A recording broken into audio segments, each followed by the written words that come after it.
Next ఏందంటే, రేవంత్ రెడ్డి ఇంకొన్ని free current గావచ్చు, అదేవిధంగా గ్యాస్ 500కి గావచ్చు. దూదిమెట్ల బాలరాజు ఇంటికి రావట్లేవా అయి? ఏది అడగమను, ఆ? చూపెట్టమను. గ్యాస్ మా గాని, ఆవిడ అన్నారు కదా, ఫ్రీ ఫ్రీ మా ఇంట్లో గాని. ఉంది కదా, ఆ! ఇప్పుడు గ్యాస్ ఫ్రీ అంటే అన్నాడు. నీకు కూడా తెలిసి ఉంటది గదా! గ్యాస్ ఫ్రీ అన్నాడు, ఆ! రాలేదు. హ్మ్. రాలేదా? నిజంగా రాలేదా? 200 కరెంట్ అన్నాడు, ఆ! రాలేదు. హ్మ్. నేనంటే ప్రతిపక్ష నాయకుని కాబట్టి నాకు ఇస్తలేడేమో కానీ, ఆ! మరి నీకేమైనా వచ్చిందా, నీకేమైనా వచ్చిందా అడుగుతా మరి. హ్మ్. నేను ఏమంటున్నా, నువ్వు అంటే జర్నలిస్టువే కదా, ప్రా నువ్వు జర్నలిస్టువే కదా, ఆ! నువ్వు పేద జర్నలిస్టువే కదా, హ్మ్. నీకు వచ్చినా నేను అడుగుతా ఉన్నా. హ్మ్. ప్రతిపక్ష నాయకుడు కాబట్టి మాకు కట్ చేసి ఏరే వాళ్ళకి ఇస్తున్నా అంటే, హ్మ్. నేనేమంటున్నా అంటే 100% వాళ్ళు ఇస్తున్న హామీలలో ఒక్కటి కూడా ప్రజలకు చేరలేదు. హ్మ్. ఓన్లీ ఒక ఉచిత బస్సు ప్రయాణం తప్ప హ్మ్. వాళ్ళు ఇచ్చిన 6 గ్యారెంటీలు 13 అంశాల్లో 200 యూనిట్ల కరెంటు రాలేదు, హ్మ్. 500 గ్యాసు రాలేదు, హ్మ్. నెల 2500 మహిళలకు ఇచ్చేటువంటి 2500 రూపాయలు రాలేదు, హ్మ్. అదే 250 గజాల ఉద్యమకారుల స్థలము రాలేదు, హ్మ్. అదేవిధంగా మన ఇంటర్నేషనల్ స్కూలు రాలేదు, హ్మ్. అదేవిధంగా వీరిస్తున్న కౌలు రైతులకు 12,000 రాలేదు, 15,000 రాలేదు, రైతు కూలీలకు 12,000 రాలేదు, ఇస్తున్న బోనసు రాలేదు. ఏమొచ్చింది? సన్న బియ్యం సన్న ఓట్లేయాలట కదా! ఇంక నేనేం చేద్దును నేనిక. హ్మ్. ఇక ఆయనకు దొడ్డోట్లకు సన్నోట్లకు తెలియదు. ఆ! ఎడ్లయ్యకు ఇప్పుడు ఎల్లయ్యకు ఎడ్లు లేవు, మల్లయ్యకు బండి లేదు. హ్మ్. కానీ మార్కెట్‌కి మాత్రం పుట్టినొడ్డు దొరకపోతారు ఉంది. హ్మ్. ఇక ఆయనకు సన్నొడ్డు తెలవదు, దొడ్డొడ్డు తెలవదు. హ్మ్. ఏ ఓట్లకి ఏం రేట్ ఇయ్యాలో తెలవని పరిస్థితి. హ్మ్. ఈయనకు వే ఇది నువ్వు వడ్ల మీద ప్రేమ లేదు ఈయనకు. హ్మ్. దొడ్డొడ్డు సన్నోట్ల గురించి తెలవదు ఈయనకు. రైతు బిడ్డ ఏమైనా గా ఇటు మాత్రం తెలవదంటే ఎట్లా? ఇప్పుడు ఇక రైతు బిడ్డ అని ఆయనే మాట్లాడుతుండు. ఆ! మా ఇంటి ముందర నడిపోతే చెప్పులు ఇడసాలని ఆయనే అంటుండు. ఆ!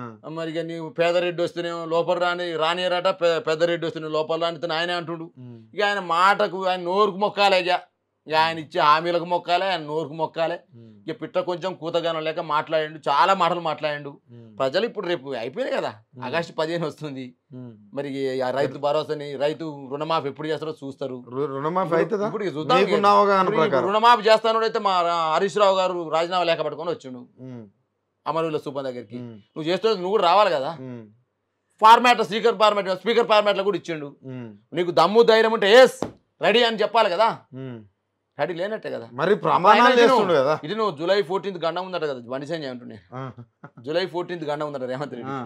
జూలై 14 ఆగస్ట్ సంక్షోభం అంటుండు ఒక ఏలేటి మహేశ్వర రెడ్డి ఆగస్ట్ సంక్షోభం అంటుండు హ్మ్. కాంగ్రెస్లో. హ్మ్. మా లక్ష్మణ్ రాజ్యసభ సభ్యుడు బీజేపీ అయినా జూలై 14 సంక్షోభం ఈయన అంటుండు. హ్మ్. ఇది ఇవాళ జూన్ వస్తుంది, జూన్ వస్తుంది. జూలై ఆగస్టు 2 నెలలు ఉండదు కాబట్టి హ్మ్. నేను అది ఉండేది ఉందా పోయేది ఉందా, హ్మ్. ఆగస్టు 15 అని చెప్దాం అనుకున్నా అంతే. హ్మ్. ఈ కాబట్టి సంక్షోభం మీద పెద్ద చర్చ జరుగుతుంది.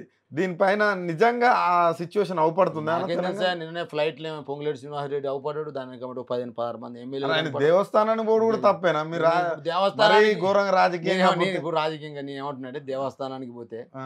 ఈయన తీసుకుపోవాలి అలాని. ఆ! ఆ ఎమ్మెల్యేలు తెలదా దేవస్థానం ఎడిపోవాలి. ఆ! నేను ఏమంటున్నాను, హ్మ్. పొంగులేటి శ్రీనివాసరెడ్డి ముందర కూర్చొని వీళ్ళందరూ వెనక కూర్చుంటేనే దేవస్థానం అవపడతా, రూట్ కుదుపుతా. అలా మీ మాజీ ఎమ్మెల్యే కూడా క్యాంప్ ఉన్నాడు. అంటారు దాన్ని. ఆ! దాన్ని ఏమంటారు, క్యాంప్ అంటారు. ఆహా!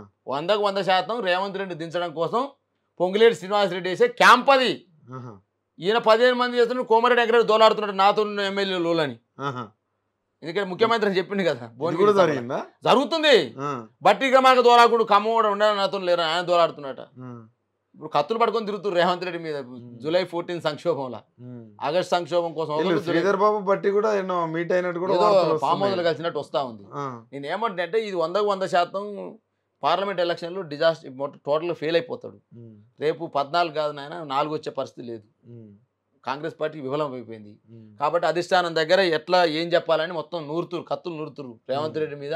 ఏకపక్ష నిర్ణయాలతో టికెట్లు ఇప్పించుకున్నాని, హ్మ్. నేను చెప్పినట్టు చేయలేడని చెప్పేసి హ్మ్. ఇలా ఆల్రెడీ కత్తులు పట్టుకొని కాంగ్రెస్ వాళ్ళు తిరుగుతూ ఉన్నారు. హ్మ్. ఏ కత్తి ఎప్పుడు గుచ్చుకుంటుందో తెలియదు. అది పొంగులేటి కత్తా, కోమారెడ్డి కత్తా, బట్టి విక్రమార్క కత్తా, లేదా సీనియర్ల కత్తా, కత్తులు అయితే వేలాడుతూ ఉన్నాయి. కొత్తగా పీసీసీ కాబట్టి పదవులలో కూడా అదే వచ్చింది. ఇంకా ఈ పీసీసీ అధ్యక్ష పదవులలో వచ్చింది. ఇప్పుడు హోమ్ మినిస్టర్ ఇస్తానని చెప్పేసి రాజగోపాల్ రెడ్డికి హామీ ఇచ్చిండు. హ్మ్. ఇవన్నీ పదవుల కొట్లాటలు. హ్మ్. నేను చెప్తాను 100కు 100% ప్రజల మీద ప్రేమ లేదు వీళ్ళకు. హ్మ్. ఎంతసేపు పదవుల మీద కొట్లాట, హ్మ్. పైసల మీద కొట్లాట, హ్మ్. కాంట్రాక్టర్లను బ్లాక్ మెయిలింగు, కాంట్రాక్టర్లను బదనాం చేయడం, రోజు ఒక లీక్ ఇవ్వడం. ఓనాడు ఏం లీక్ ఇస్తారు, మేడిగడ్డ లీక్ అయిందంటాడు, మేడిగడ్డ ఫెయిల్ అయిందంటాడు, కాళేశ్వరం ఫెయిల్ అయిందంటాడు. మళ్ళీ నెల రోజుల తర్వాత మళ్ళీ యథావిధిగా కేసీఆర్ చెప్పినట్టే మళ్ళీ బాగు చేస్తున్నారు. హ్మ్. ఏమైంది? బెదిరియడం, హ్మ్. బ్లాక్మెయిల్ చేయడం, హ్మ్.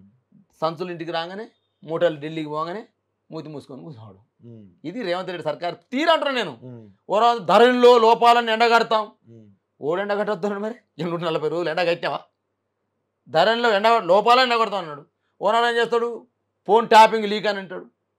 వెళ్ళిపోయింది ఫోన్ చెయ్యి అరెస్ట్ చెయ్యి. విద్యుత్ దాంట్లో లోపాలు అంటాడు, దానికో కమిషన్ వేస్తాడు, కమిటీలు వేస్తాడు. ఈ కమిటీలన్నీ కూడా కారణం ఏం చెప్పనా, ఏ కమిషన్ వేసినా రేవంత్ రెడ్డి, ఏ కమిటీ వేసినా కమిషన్ల కోసమే, బ్లాక్మెయిల్ చేయడం కోసమే. మూట రాగానే మూతి మూసుడే.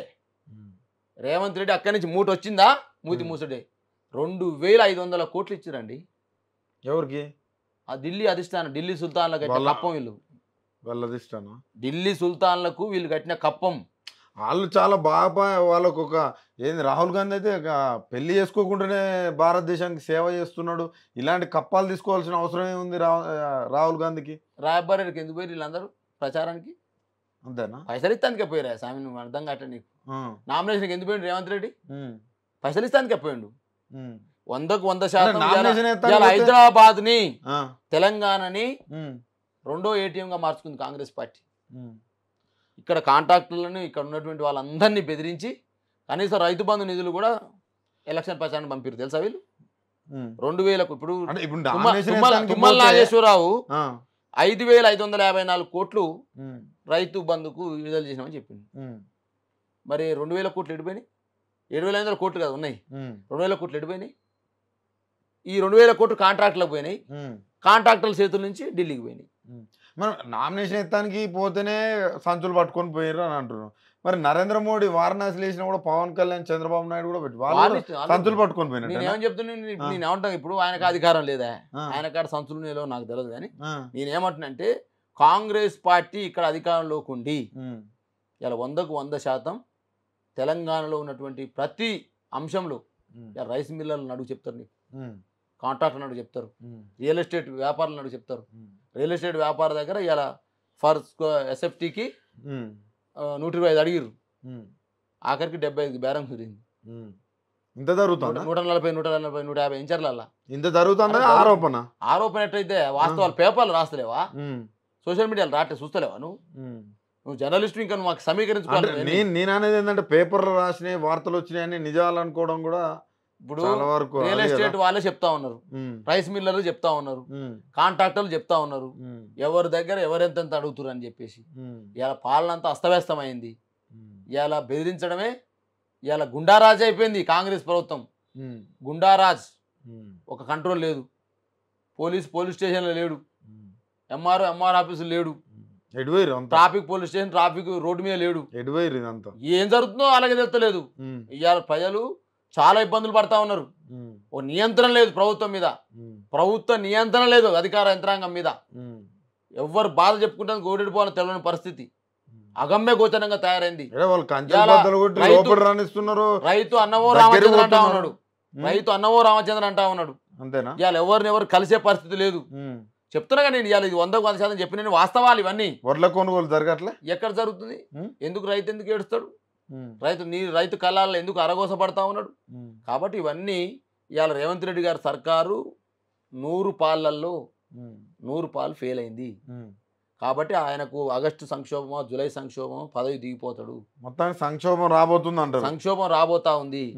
అది ఆ సంక్షోభం ఎవరో తెచ్చింది కాదు, వాళ్ళు పొడుచుకునేదే. ఇలా అంతర్గత సంక్షోభమే తప్ప బహిర్గత సంక్షోభం ఎవరు లేదు. కాంగ్రెస్ లో అంతర్గత కుమ్ములాటలు ఉన్నాయని సంక్షోభం మొదలైంది ఆల్రెడీ. అంతర్గత సంక్షోభం ఇప్పుడు కుమ్ములాట ప్రభుత్వమేనా? అది 3 ముఖ్యమంత్రులు 5 ముఖ్యమంత్రులు మార్చిన వాళ్ళు వాళ్ళకి తెలియదా? ఇప్పుడు మాత్రం రేవంత్ రెడ్డి ఉండిస్తారా? అది రేవంత్ రెడ్డి ఉండిచ్చే పరిస్థితి లేదు. రేవంత్ రెడ్డి ఆల్రెడీ లోపల అనుచర దగ్గర చెప్తున్నాడు, అరే మన ముఖ్యమంత్రి ఉంటుందో పోదో, మరి ఏం చేద్దాం అంటే మోదీకి పోదామా అని అంటున్నాడు. మోదీ చేయకూడదామా అంటే ఒకవేళ సంక్షోభం అయితే ఎవరు ముఖ్యమంత్రి అయ్యే అవకాశం? ఎవరు ముఖ్యమంత్రి అయితే వాళ్ళు తెలుసుకోవాలి, మా పార్టీ కాదు కదా. అంతేనా? కాబట్టి ప్రజలు ఏమనుకుంటున్నారంటే కేసీఆర్ లేకపోవడం, ముఖ్యమంత్రి లేకపోవడం ఇబ్బంది పడుతున్న మాట అయితే వాస్తవం.